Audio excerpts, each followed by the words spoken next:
Sholay Indian film industry के इतिहास की एक ऐसी कालजयी फिल्म जिसने बॉलीवुड की दशा और दिशा दोनों ही बदल दी। वो दो थे और तुम तीन,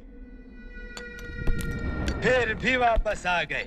3 से 4 साल में बनकर तैयार हुई ये फिल्म 100 से ज्यादा सिनेमाघरों में 25 हफ्तों तक चलती रही। मुंबई के मिनर्वा थिएटर में 5 सालों तक चली। इतनी लंबी अवधि तक चलने वाली ये बॉलीवुड की पहली फिल्म थी। इसने कई रिकॉर्ड तोड़े तो कई बनाए भी। बात सिर्फ यहीं खत्म नहीं होती है, इसकी कास्टिंग को लेकर भी काफी समय लगा था। इसके मुख्य 4 कैरेक्टर के लिए काफी माथापच्ची करनी पड़ी थी। पहला मेन कैरेक्टर था गब्बर सिंह का, जिसके लिए सबसे पहले निर्माताओं ने डैनी से बात की। डैनी उस समय किसी दूसरी फिल्म में बिजी थे तो उन्होंने मना कर दिया। उसके बाद अमजद खान के लिए तैयार हुए, लेकिन संजीव कुमार भी गब्बर सिंह का कैरेक्टर करना चाहते थे। तब इसके लेखक सलीम जावेद ने उन्हें समझाया कि उनके द्वारा निभाए गए पिछले किरदारों में लोगों की सहानुभूतियां जुड़ी हुई हैं, लेकिन ये किरदार बिल्कुल अलग है। एक क्रूर कैरेक्टर के लिए लोगों की नकारात्मक प्रतिक्रियाएं आएंगी, जिससे फिल्म पर फर्क पड़ सकता है। उसके बाद संजीव कुमार ने ये किरदार छोड़ा। अब बात करते हैं ठाकुर के किरदार की। तो पहले ये किरदार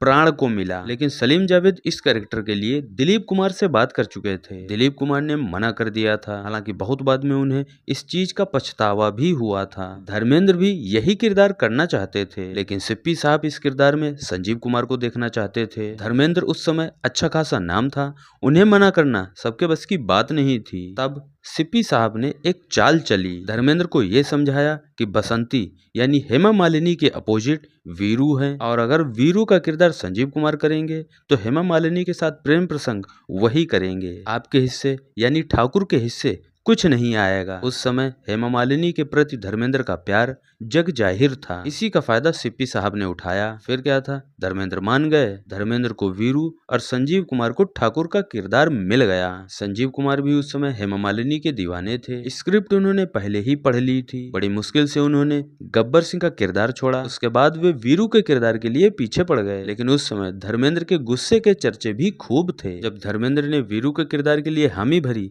तब मजबूरी में संजीव कुमार ने ये कैरेक्टर छोड़ा और ठाकुर के किरदार को ओके कर दिया। अब बात करते हैं जय के किरदार के लिए। तो सिप्पी साहब ये किरदार शत्रुघ्न सिन्हा को देना चाहते थे, लेकिन कई बड़े सितारों की वजह से शत्रुघ्न सिन्हा ने मना कर दिया। सलीम जावेद इस किरदार के लिए अमिताभ बच्चन को चाहते थे, लेकिन इस समय तक अमिताभ बच्चन इतना फेमस नहीं हुए थे। सिर्फ जंजीर फिल्म ही उनकी चली थी। सिप्पी साहब अमिताभ को लेकर आशंकित थे, लेकिन सलीम जावेद ने कैसे भी करके उनको मना लिया। उसके बाद फिल्म की शूटिंग शुरू हुई। अब बात करते हैं इसकी फीस की। तो सबसे ज्यादा फीस धर्मेंद्र ने ली थी। उन्हें वीरू के किरदार के लिए उस समय 1,50,000 रुपए मिले थे। उसके बाद ठाकुर यानी संजीव कुमार को 1,25,000 रुपए मिले थे। उसके बाद अमिताभ बच्चन को जय के किरदार के लिए 1,00,000 रुपए, फिर हेमा मालिनी को 75,000 रुपए। उसके बाद सबसे ज्यादा चलने वाला किरदार गब्बर सिंह को 50,000 रुपए। आखिर में जया भादुड़ी, जिन्हें 35,000 रुपए मिले थे। उम्मीद करता हूँ जानकारी आपको पसंद आई होगी।